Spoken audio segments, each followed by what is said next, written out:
وبركاته. الحمد لله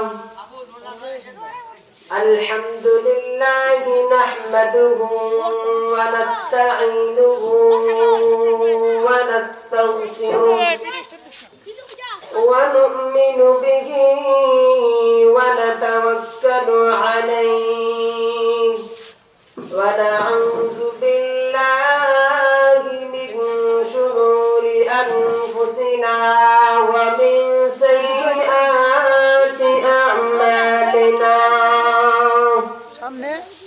من يهده الله فلا مضل له ومن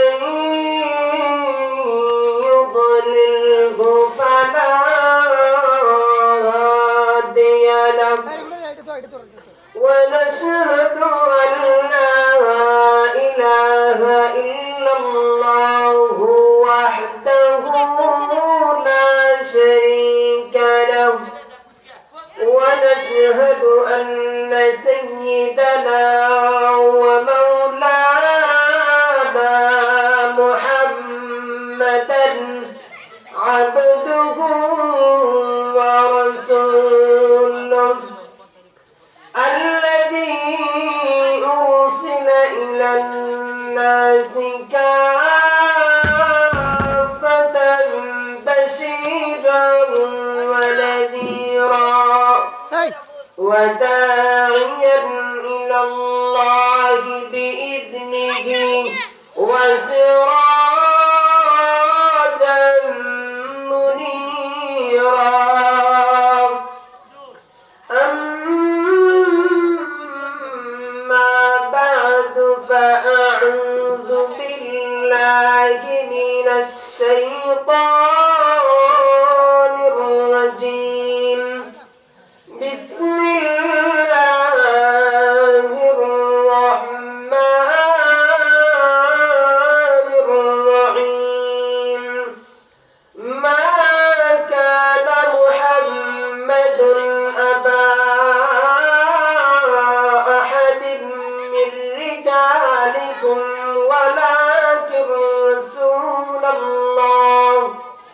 ولكن رسول الله وخاتم النبيين وكان الله بكل شيء عليما. وقال رسول الله صلى الله عليه وسلم عن أبي هريرة رضي الله تعالى عنه قال رسول الله صلى الله عليه وسلم كانت بنو إسرائيل تسوسهم الأنبياء كلما هلك نبي خلفه نبي وإنه لا نبي بعدي وسيكون بعدي خلفاء فيكسرون. آمنت بالله صدق الله في القرآن الكريم وصدق رسوله النبي الحديث الشريف صلى الله على سيدنا ومولانا محمد وعلى آله وأصحابه وسلم. لا إله إلا الله لا إله إلا الله لا إله إلا الله محمد رسول الله صلى الله عليه وسلم. الحمد لله. অধ্যকার আয়োজিত মদ্দনুর প্রতি সৈয়দ শাহ গজা হাসান রহমাতুল্লাহি আলাইহি জান মসজিদ কর্তৃক আয়োজিত চতুর্থতম বার্ষিক ইসলাম মহাসম্মেলনের শ্রদ্ধেয় সম্মানিত সভাপতি সাহেব, আমার পর্দানিশীন শ্রদ্ধেয় সম্মানিতা মা ও বোনেরা, আমরা সর্বপ্রথম আল্লাহ সুবহানাহু ওয়া তাআলার দরবারে অসংখ্য অগণিত নিয়ামতের শুকরিয়া আদায় করি যে মহান রব্বুল আলামিন আপনাকে আমাকে আল্লাহ সুবহানাহু ওয়া তাআলা প্রথমে এই জমিনের মধ্যে মানুষ হিসেবে প্রেরণ করেছেন। দ্বিতীয়তে আল্লাহ পাক রব্বুল আলামিন আমাদেরকে মানুষ হিসেবে প্রেরণ করে ক্ষান্ত হন নাই, বরং আমাদেরকে মুসলমান হিসেবে আল্লাহ সুবহানাহু ওয়া তাআলা জমিনের মধ্যে প্রেরণ করেছেন। এতটুকুই শেষ নয়, আল্লাহ সুবহানাহু ওয়া তাআলা আমাদেরকে মুসলমান বানানোর পরে এমন এক নবীর উম্মত হিসেবে আল্লাহ দুনিয়ার মধ্যে প্রেরণ করেছেন, এমন এক নবীর উম্মত হিসেবে আল্লাহ সুবহানাহু ওয়া তাআলা আমাদেরকে গ্রহণ করে নিয়েছেন, যেই নবী মহানবী মুহাম্মদুর রাসূলুল্লাহ সাল্লাল্লাহু আলাইহি ওয়াসাল্লামের চেয়ে শ্রেষ্ঠ আর পৃথিবীর মধ্যে কেউ নাই। এই জন্য আমরা শুকরিয়া আদায় করি আলহামদুলিল্লাহ। মুহতারাম মুহাজিরিন, আমি আপনাদের সামনে আল্লাহ পাক রব্বুল আলামিনের কোরআনুল কারীমের সূরা আহজাবের 40 নম্বর আয়াত এবং নবী মুহাম্মদুর রাসূলুল্লাহ সাল্লাল্লাহু আলাইহি ওয়াসাল্লামের অসংখ্য হাদিস মুবারক থেকে বুখারী মুসলিমে বর্ণিত একটা হাদিস পাঠ করেছি। আল্লাহ সুবহানাহু ওয়া তাআলা যদি আমাকে উক্ত আয়াত এবং হাদিসের উপরে আলোচনা করার তৌফিক দান করেন তো অল্প কিছু আলোচনা করে বিদায় নিব। মা তৌফিকি ইল্লা বিল্লাহ। আমার আলোচনা হলো কাদিয়ানীদের ভ্রান্ত মতবাদ এবং তার খণ্ডন। এই কাদিয়ানীদের ভ্রান্ত মতবাদ এবং তার খণ্ডন সম্পর্কে আমি আপনাদের সামনে কিছু আলোচনা রাখতে চাই। তার আগে আমাদেরকে জানতে হবে যে কাদিয়ানী কারা। এই জন্য জানতে হলে আমাদেরকে প্রথমে জানতে হবে যে কাদিয়ানী ধর্মমত বা ধর্মের প্রতিষ্ঠাতাকে। পাঞ্জাব প্রদেশের গুরুদাসপুরের কাদিয়ান নামক স্থানের এক ব্যক্তির নাম ছিল গোলাম আহমদ কাদিয়ানী। গোলাম আহমদ কাদিয়ানী সে পাঞ্জাব প্রদেশের মধ্যে সে কি করেছিল? জন্মগ্রহণ করেছিল। এই গোলাম আহমদ কাদিয়ানী সে যখন কিছুদিন গেল বড় হলো তখন সময় ইংরেজরা এক সময় আমাদের এই ভারত উপমহাদেশ তারা শাসন করেছে। এই ইংরেজ বিনিয়াদীরা তারা আমাদের এই ভারত উপমহাদেশের মধ্যে এমন ভাবে শাসন করেছে, এমন ভাবে জুলুম অত্যাচার বাড়িয়ে দিয়েছিল, মানুষরা একেবারে অতিষ্ঠ হয়ে গিয়েছিল। এই ইংরেজ বিনিয়াদীরা আমাদের এই ভারত উপমহাদেশ শাসন করার সময় এই সমস্ত বাংলার মুসলমান এবং সমস্ত জাতিকে এই ইংরেজদের কবল থেকে মুক্তি দেওয়ার জন্য, এই ইংরেজদের জুলুম থেকে বাঁচানোর জন্য তখনকার সময়ে উলামায়ে দেওবন্দের উলামায়ে কেরামরা এক জাপে তাদের বিরুদ্ধে জিহাদের ঘোষণা করেছিলেন। এই জিহাদের ঘোষণা করার পরে এই ইংরেজ বিনিয়াদীরা, এই ব্রিটিশরা দেখতে পাইল যদি এই সমস্ত মোল্লারা আমাদের বিরুদ্ধে জিহাদ করে তাহলে আমরা অতি সত্বরই এই দেশ ছাড়তে হবে, এই দেশ ছাড়তে আমরা বাধ্য হব, এই দেশের মধ্যে আর থাকতে পারবো না। এই জন্য তারা চাইল যে কোনোভাবেই এই জিহাদ বন্ধ করা যায়, আমাদের বিরুদ্ধে আন্দোলন যে তারা করতেছে এই আন্দোলনই বন্ধ করা যায়। এই জন্য তারা এই গোলাম আহমদ কাদিয়ানীকে তারা দাঁড় করিয়ে দিল। এই গোলাম আহমদ কাদিয়ানীকে বলল যে তুমি আমাদের পক্ষ থেকে মুসলমানদের বিরুদ্ধে লড়াই চালিয়ে যাও। সেটা কিভাবে? বহুত লম্বা কথা, লম্বা কাহিনী। এই গোলাম আহমদ কাদিয়ানীকে বলল তুমি আল্লাহর নবী হিসাবে তুমি দাবি করো আর তুমি সম্মানের অধিকারী হয়ে যাও। এই গোলাম আহমদ কাদিয়ানী প্রথমে সে নবুয়তের দাবি করে নাই, বরং প্রথমে মানুষদের কাছে সে ভালো মানুষ সেজেছে। ভালো মানুষ সাজতে এক সময় 1880 সালে সে মানুষদের কাছে দাবি করলো যে আমি গোলাম আহমদ কাদিয়ানী এমন এক ব্যক্তি যার কাছে আল্লাহর পক্ষ থেকে ইলহাম নাজিল হয়, আল্লাহর পক্ষ থেকে বিভিন্ন বিষয়ের ফয়সালা দেওয়া হয়, আর ওই গোলাম মাহমুদ কাদিয়ানী এই বিভিন্ন কথা বলে মানুষের মন কেড়ে নিয়েছে।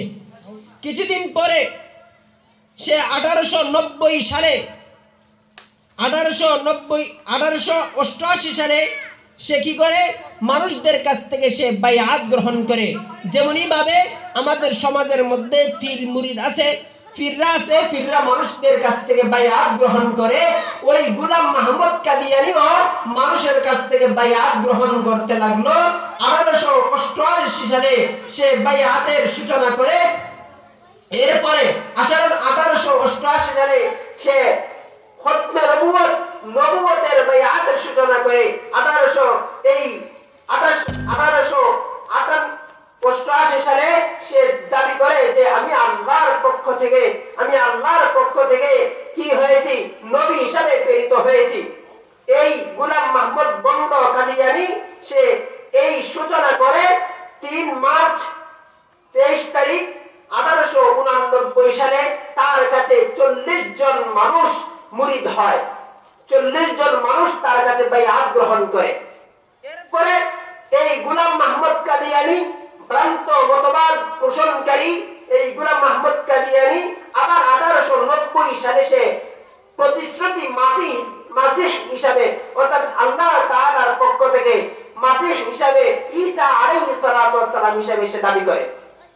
এই বন্ড প্রতারক নবুয়তের দাবিদার এই গোলাম মাহমুদ কাদিয়ানীর প্রত্যেকটা কথা থেকেই বোঝা যায় সে একটা বাটপার, সে একটা চিটার।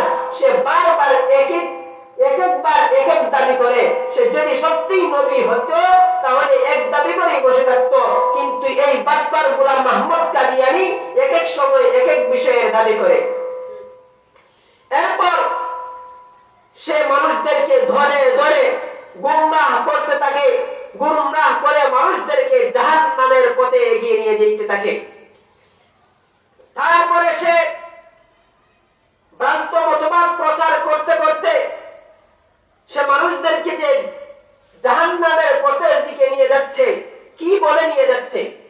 সে প্রথমে বলল যে আমি হলাম শেষ নবী, আমার পরে কোনো নবী নাই। এই গোলাম মাহমুদ কাদিয়ানী সে বলল যে নবী মুহাম্মদুর রাসূলুল্লাহ শেষ নবী না, বরং আমি হলাম শেষ নবী। কিন্তু আল্লাহ রাব্বুল আলামিন তার বিপরীতে আল্লাহ রাব্বুল আলামিন কোরআনের মধ্যে ঘোষণা দিয়েছেন। আর আমিও চাই আপনাদেরকে যে এই কাদিয়ানীদের ভ্রান্ত মতবাদগুলোকে প্রকাশ করে তারপরে তাদের এই ভ্রান্ত মতবাদকে খণ্ডন করব। আমি কোরআন এবং হাদিসের মাধ্যমে খণ্ডন করব। এই ভ্রান্ত মতবাদ প্রচারকারী গোলাম মাহমুদ কাদিয়ানী সে বলল যে আমি শেষ নবী, মুহাম্মাদুর রাসূলুল্লাহ সাল্লাল্লাহু আলাইহি ওয়াসাল্লাম শেষ নবী না।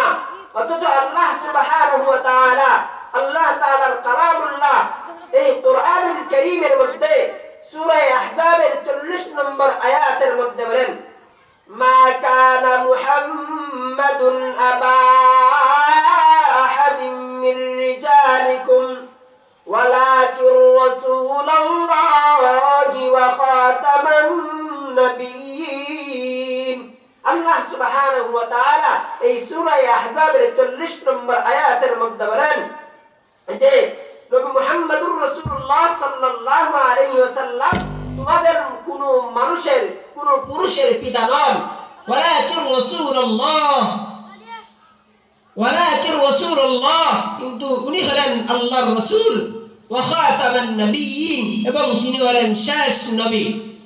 এই আয়াত থেকে আমরা জানতে পারলাম, এই আয়াতের মধ্যে আল্লাহ সুবহানাহু ওয়া তাআলা পরিষ্কার ভাষায় বলে দিয়েছেন আমাদের নবী মুহাম্মদুর রাসূলুল্লাহ সাল্লাল্লাহু আলাইহি ওয়াসাল্লাম হলেন সর্বশেষ নবী, যার পরে কোনো নবী নাই।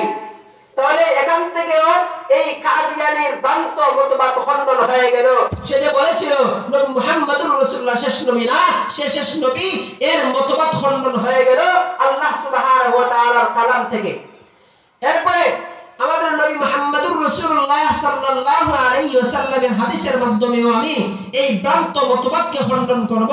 আল্লাহর পয়গম্বর আরবি সাল্লাল্লাহু আলাইহি ওয়াসাল্লামের সাহাবী হযরত আবু হুরায়রা রাদিয়াল্লাহু তাআলা আনহু থেকে বর্ণিত রাসূল করিম সাল্লাল্লাহু আলাইহি ওয়াসাল্লামের সাহাবী বলেন قال رسول الله صلى الله عليه وسلم كانت بنو إسرائيل تسوسهم الأنبياء كلما هلك نبي خلفه نبي আবু হুরায়রা রাদিয়াল্লাহু তাআলা আনহু বলেন রাসূল করিম সাল্লাল্লাহু আলাইহি ওয়াসাল্লাম বলেছেন কারাত বানু ইসরাঈল তাসুসুহুমুল আম্বিয়া বনি ইসরাঈলদেরকে নেতৃত্ব দিতেন নবীগণ তাদের দ্বীন এবং দুনিয়ার সমস্ত কাজের নেতৃত্ব দিতেন নবীগণ। এরপর রাসূল বলেন কুল্লামা হালাকা নাবিয়্যুন যখন কোন নবী দুনিয়া থেকে চলে যেত তখন সময় খালাকাহু নাবিয়্যুন তখন আল্লাহ পাক রব্বুল আলামিন আরেকজন নবীকে ওই নবীর স্থলাভিষিক্ত করে দিতেন।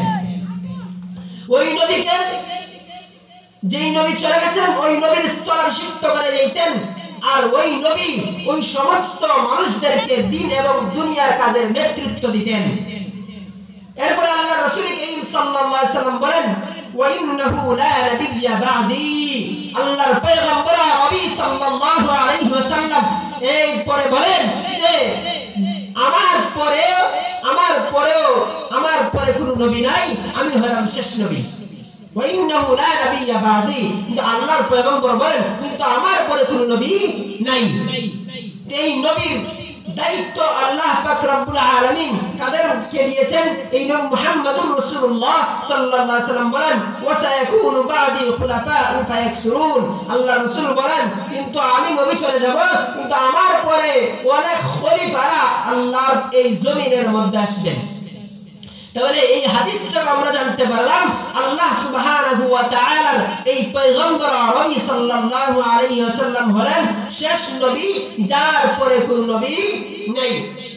আরেক হাদিসের মধ্যে মুসলিম শরীফের হাদিসের মধ্যে আসে আল্লাহর পয়গম্বর সাল্লাল্লাহু আলাইহি ওয়াসাল্লাম বলেন আমার অনেক নাম আছে তার মধ্যে একটা হলো আলা মুহাম্মদ আমি হলাম প্রশংসিত অর্থাৎ আমার প্রশংসা করা হয়েছে অত্যাধিক প্রশংসিত।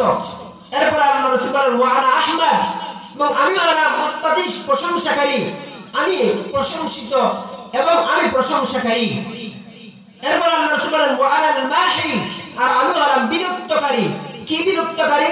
রাসূলের পরে ব্যাখ্যা দিয়ে বলেন আল্লাযী ইয়ামহু আল্লাহু বিল কুফর আল্লাহ রাসূল করিম সাল্লাল্লাহু আলাইহি ওয়াসাল্লাম বলেন যে আমি হলাম বিলুপ্তকারী যিনি আল্লাহ রাসূল বলেন যে যার মাধ্যমে আল্লাহ তাআলা কুফরকে বিলুপ্ত করবেন, কুফরকে দুনিয়া থেকে নিঃশেষ করে দিবেন, কুফরকে দুনিয়া থেকে চিরতরে বিতাড়িত করে দিবেন, আমি হলাম সেই নবী। এরপর আল্লাহ রাসূল সাল্লাল্লাহু আলাইহি ওয়াসাল্লাম বলেন ওয়া আলাল হাশির আমি হলাম একত্রকারী কিভাবে? আল্লাহ রাসূল বলেন আল্লাযী ইয়াহশুরুন নাস আলা কদমি আল্লাহ রাসূল বলেন যার পিছনে মানুষদেরকে একত্রিত করা হবে। এরপর আল্লাহ রাসূল বলেন ওয়া আলাল আতিব আল্লাহর পয়গম্বর সাল্লাল্লাহু আলাইহি ওয়াসাল্লাম বলেন আমি হলাম আতিব অর্থ হলো সর্বশেষ। এরপর ওয়াল আতিব হলো আল্লাযী লাইসা বাদি নাবিয়্যুন আল্লাহর রাসূল বলেন যার পরে কোনো নবী নাই। এই হাদিস থেকে বোঝা যায় আল্লাহর পয়গম্বর আরবি সাল্লাল্লাহু আলাইহি ওয়াসাল্লাম শেষ নবী যার পরে কোনো নবী দুনিয়ার মধ্যে নবুয়তের দাবিদার হিসেবে আর আসবেন না। এরপরে এই গেল কোরআনের থেকে দলিল। এই ভ্রান্ত মতবাদ প্রতিষ্ঠাকারী ভ্রান্ত মতবাদ প্রচারকারী গোলাম মুহাম্মদ কাদিয়ানীর ভ্রান্ত মতবাদের খণ্ডন কোরআন থেকে এবং হাদিস থেকে এবং ফকিহ উলামায়ে কেরামদের থেকে আমরা শুনি। বড় বড় আমাদের মাযহাবের ফকিহ উলামায়ে কেরাম বলেন ইযা লাম ইয়ারিফু রাজুলু আন্না মুহাম্মাদান সাল্লাল্লাহু আলাইহি ওয়াসাল্লাম আখিরুল আমবিয়া আলাইহিম وعلى نبينا السلام فليس بمسلم لأنه من الضروريات الله رسول كريم صلى الله عليه وسلم যে শেষ নবী সেটা ফিকহের কিতাব থেকে জানা যায় ফিকহের ফুকাহে উলামায়ে কেরাম তারা বলেন যে ব্যক্তি আল্লাহ রাসূল সাল্লাল্লাহু আলাইহি ওয়াসাল্লামকে শেষ নবী হিসাবে স্বীকৃতি দিবে না শেষ নবী হিসাবে মানবে না ফালাইসা বিমুসলিমিন ওই ব্যক্তি মুসলমান নয় কেন লিআন্নাহু মিনাজ জরুরিয়াত এই সমস্ত ফকিহ উলামায়ে কেরাম বলেন কারণ এটা হলো দ্বীনের জরুরি বিষয়ের মধ্যে থেকে একটা বিষয় মৌলিক বিষয়ের মধ্যে থেকে একটা বিষয় তাহলে এখান থেকে এই ফকিহ উলামায়ে কেরামদের থেকে আমরা জানতে পারলাম যে আল্লাহ পাক রব্বুল আলামিনের এই পয়গম্বর নবী মুহাম্মদুর রাসূলুল্লাহ সাল্লাল্লাহু আলাইহি ওয়াসাল্লাম হলেন শেষ নবী যার পরে কোনো নবী নাই গেল এক নম্বর মতবাদ এই ভ্রান্ত মতবাদ প্রতিষ্ঠাকারী গোলাম আহমদ কাদিয়ানীর মতের এক নম্বর মত হলো সে বলেছিল যে আল্লাহর নবী শেষ নবী নয় বরং সে হলো শেষ নবী এই মতবাদ খণ্ডন করে দিলাম কোরআন হাদিস এবং ফিকহ থেকে দ্বিতীয় নম্বরে সে দাবি করেছে সে বলে যে রাসূল করিম সাল্লাল্লাহু আলাইহি ওয়াসাল্লাম থেকেও নাকি এই মির্জা গোলাম আহমদ কাদিয়ানী মর্যাদাবান অথচ আল্লাহ সুবহানাহু ওয়া তাআলা সূরা আলে ইমরানের 81 নম্বর আয়াতের মধ্যে বলেন ওয়াইয আখাযাল্লাহু মিসাকান নাবিয়্যিনা লামা আতাইতুকুম মিন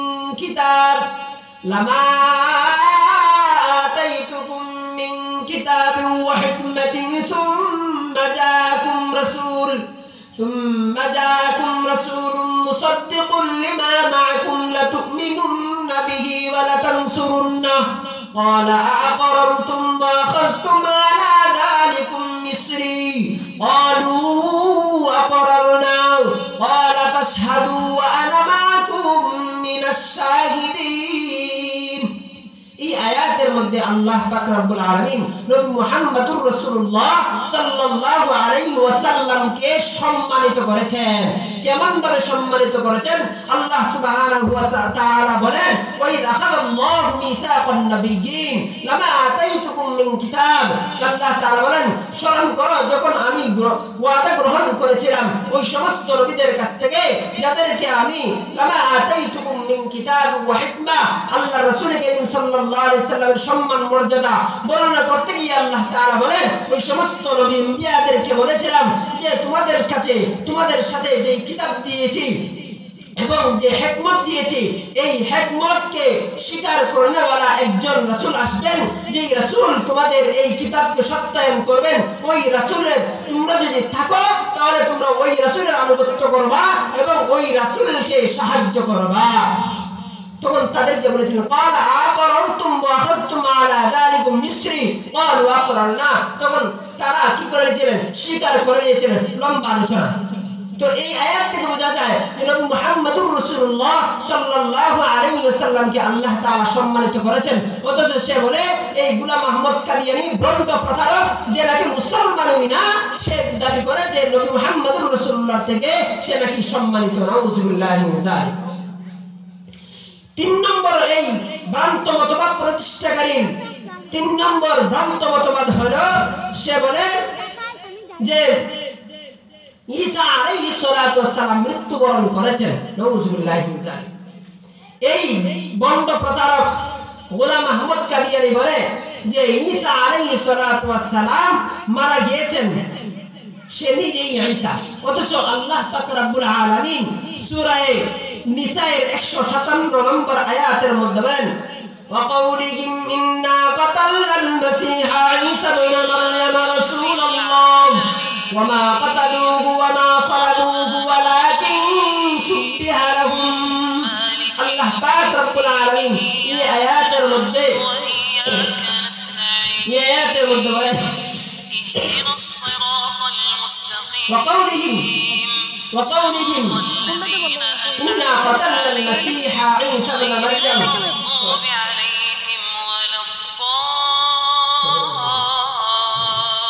আল্লাহ পাক রব্বুল আলামিন এই আয়াতের মধ্যে বলেন যে তাদের কথা তারা বলে ইন্না কাতালনাল মাসিহা ঈসা ইবনে মারইয়াম ঈসা ইবনে মারইয়াম ঈসা ইবনে মারইয়ামকে আমরা হত্যা করে ফেলেছি। তারা বলেন তারা নাকি ঈসা ইবনে মারইয়ামকে কি করেছেন? হত্যা করেছে। এরপর কিন্তু আল্লাহ পাক রব্বুল আলামিন বলেন ওমা কাতালুহু ইয়াকিনা, আয়াতের শেষে বলেন যে এটা দৃঢ় বিশ্বাস যে ঈসা ইবনে মারইয়ামকে তারা হত্যা করতে পারে নাই। এই আয়াতের শুরুর মধ্যে তারা বলেছে কি যে ঈসা ইবনে মারইয়ামকে তারা হত্যা করেছে, ঈসা ইবনে মারইয়ামকে তারা মেরে ফেলেছে। অথচ আল্লাহ পাক রব্বুল আলামিন বলে না, তারা তাকে ওমা কাতালুহু, তারা তাকে হত্যা করে নাই, ওমা সালাবুহু, এবং তারা তাকে অর্থাৎ ঈসা ইবনে মারইয়ামকে ছুরিতেও চড়ায় নাই, ফাঁসিও দেয় নাই। ওমা সালাবুহু ওয়ালাকিন শুব্বিহা লাহুম, বরং তারা দ্বিধাদ্বন্দ্বিতায় লিপ্ত হয়ে গেছে। ঈসা ইবনে মারইয়ামকে তারা হত্যা করতে চেয়েছিল, কিন্তু তারা হত্যা করতে পারে নাই। পরে তারা দ্বিধাদ্বন্দ্বিতার মধ্যে পড়ে গেছে। ঈসা আলাইহিস সালামকে আল্লাহ সুবহানাহু ওয়া তাআলা আকাশের মধ্যে নিয়ে গেছেন। তাহলে এই আয়াতের শেষে বলেছেন আল্লাহ তাআলা ওয়ামা কাতালুহু ইয়াকিনা, এটা দৃঢ় বিশ্বাস যে এটা নিশ্চিত যে তারা তাকে হত্যা করে নাই। তাহলে এখান থেকে জানতে পারলাম ঈসা আলাইহিস সালামকে তারা হত্যা করতে পারে নাই, বরং ঈসা আলাইহিস সালাম জীবিত। হাদিসের মধ্যে আসছে, বুখারী শরীফের হাদিসের মধ্যে রাসূল করিম সাল্লাল্লাহু আলাইহি ওয়াসাল্লামের একটা হাদিস এসেছে, ওয়া রাসূলুল্লাহ সাল্লাল্লাহু আলাইহি ওয়াসাল্লাম ওয়াল্লাযী নাফসি বিয়াদিহি লা ইউশাকান্না আন ইউনাজ্জালা ফীকুম ইবনে মারইয়াম হাকামান ওয়া আদলা। আল্লাহ রাসূল করিম সাল্লাল্লাহু আলাইহি ওয়াসাল্লাম বলেন, ওই সত্তার কসম যার নিয়ন্ত্রণে মুহাম্মদের প্রাণ, আল্লাহ রাসূল বলেন যে এমন একদিন আসবে যেদিন ঈসা ইবনে মারইয়াম, ঈসা আলাইহিস সালাতু ওয়াস সালাম ন্যায়পরায়ণ শাসক হিসেবে অবতরণ করবেন।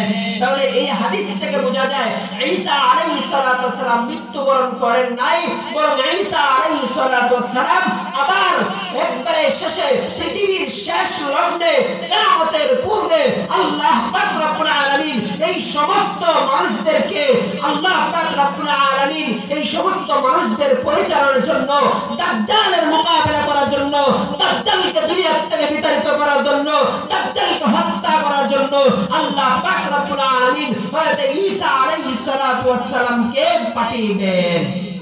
তাহলে এই হাদিস থেকে বোঝা যায় যে হযরত ঈসা আলাইহিস সালাম মৃত্যুবরণ করেন নাই, বরং তিনি জীবিত। আল্লাহ পাক রব্বুল আলামিন ঈসা আলাইহিস সালামকে আবার এই পৃথিবীর জমিনের মধ্যে পাঠাবেন। এরপরে এই ভ্রান্ত মতবাদকারী গোলাম আহমদ কাদিয়ানী সর্বশেষ একটা মত বর্ণনা করে আমি শেষ করে দেব। এই মির্জা গোলাম আহমদ কাদিয়ানীকে যেই ব্রিটিশরা দাঁড় করিয়েছিল জিহাদ বন্ধ করার জন্য, জিহাদকে বিরুদ্ধ করার জন্য, তাদের এই সমস্ত ব্রিটিশদেরকে খেদাও করার জন্য, দুনিয়া থেকে এই বাংলার জমিন থেকে বিতাড়িত করার জন্য উলামায়ে দেওবন্দ যেইভাবে জিহাদের ঘোষণা দিয়েছিলেন, ওই জিহাদকে রোকার জন্য তারা ওই গোলাম আহমদ কাদিয়ানীকে দাঁড় করিয়ে দিয়েছিল। আর ওই গোলাম আহমদ কাদিয়ানী ফতোয়া দিল, এই ফতোয়া দিল কি যে বর্তমানে জিহাদ নেই, জিহাদের হুকুম বাদ, জিহাদ হারাম হয়ে গেছে। অথচ আল্লাহ পাক রব্বুল আলামিন কুরআনুল কারীমের মধ্যে বলেন وقاتلوهم حتى لا تكون فتنة ويكون الدين كله لله। আল্লাহ সুবহানাহু ওয়া তাআলা বলেন ওয়াকাতিলুহুম, তোমরা তাদের বিরুদ্ধে লড়াই করো, তোমরা তাদের বিরুদ্ধে যুদ্ধ করো। কতক্ষণ পর্যন্ত যুদ্ধ করবা? হাত্তা লা তাকুনা ফিতনা, যতক্ষণ পর্যন্ত না ফিতনা দূর হয়। ফিতনা কি? ফিতনার বিভিন্ন ব্যাখ্যা আছে, তার মধ্যে একটা হলো যে যতক্ষণ পর্যন্ত জমিনের মধ্যে কুফর আর শিরক থাকবে ততক্ষণ পর্যন্ত তোমরা তাদের বিরুদ্ধে, কাফিরদের বিরুদ্ধে, মুশরিকদের বিরুদ্ধে লড়াই করে যাও, জিহাদ করে যাও। আর এরপরে আল্লাহ রাসূল সাল্লাল্লাহু আলাইহি ওয়াসাল্লামের এই জিহাদ এমন একটা জিহাদ যে আল্লাহর পয়গম্বর সাল্লাল্লাহু আলাইহি ওয়াসাল্লামও এই জিহাদ করে গেছেন, সাহাবায়ে কেরামরা করে গেছেন, তাবেঈনরা করে গেছেন। বাতিলরা জানে, কাফিররা জানে, মুশরিকরা জানে যে এই জিহাদ যদি বাকি থাকে তাহলে আল্লাহর এই জমিনের মধ্যে তারা কুফরি মতবাদ পরিচালনা করতে পারবে না, দুনিয়ার মধ্যে তারা সুন্দরভাবে চলতে পারবে না। যেমন ভাবে এই ব্রিটিশরা এই গোলাম আহমদ কাদিয়ানীকে দাঁড় করিয়ে দিয়েছিল যে তুমি তাদের বিরুদ্ধে দাঁড়াও এবং তাদেরকে বলো জিহাদ বর্তমানে জায়েজ নাই, জিহাদ হারাম হয়ে গেছে। কিন্তু আল্লাহ সুবহানাহু ওয়া তাআলা বলেন জিহাদ ততক্ষণ পর্যন্ত থাকবে যতক্ষণ পর্যন্ত এই জমিনের মধ্যে যতক্ষণ পর্যন্ত এই জমিনের মধ্যে কুফর থাকবে, যতক্ষণ পর্যন্ত এই জমিনের মধ্যে শিরক থাকবে, ততক্ষণ পর্যন্ত আল্লাহর এই জমিনের মধ্যে জিহাদ বাকি থাকবে। এরপরে আল্লাহ পাক রব্বুল আলামিন বলেন এবং কতক্ষণ পর্যন্ত জিহাদ বাকি থাকবে, যতক্ষণ পর্যন্ত না আল্লাহর দ্বীন দুনিয়ার সমস্ত জায়গার মধ্যে, দুনিয়ার প্রত্যেকটা মানুষের ঘরে, দুনিয়ার প্রত্যেকটা স্থানের মধ্যে আল্লাহর দ্বীন বিজয়ী না হবে, ততক্ষণ পর্যন্ত জিহাদ বাকি থাকবে। এখন আমার প্রশ্ন হলো, জমিনের প্রত্যেকটা অংশের মধ্যে কি আল্লাহর দ্বীন বিজয় হয়ে গেছে? না, আল্লাহর দ্বীন সমস্ত জায়গার মধ্যে বিজয়ী হয় নাই, এখনো সমস্ত জায়গার মধ্যে বিজয়ী হয় নাই। সুতরাং আল্লাহর জিহাদ, এই জিহাদ বাকি থাকবে। কোরআন থেকে আমরা এই কাদিয়ানীদের মতবাদ খণ্ডন করে দিলাম। আল্লাহ রাব্বুল আলামিন আমাদেরকে যেন এই বিষয়ের উপরে জেনে কাদিয়ানীদের বিরুদ্ধে রুখে দাঁড়ানোর তৌফিক দান করুন। আমিন। ওয়া আখিরু দাওয়ানা আলহামদুলিল্লাহি রাব্বিল আলামিন।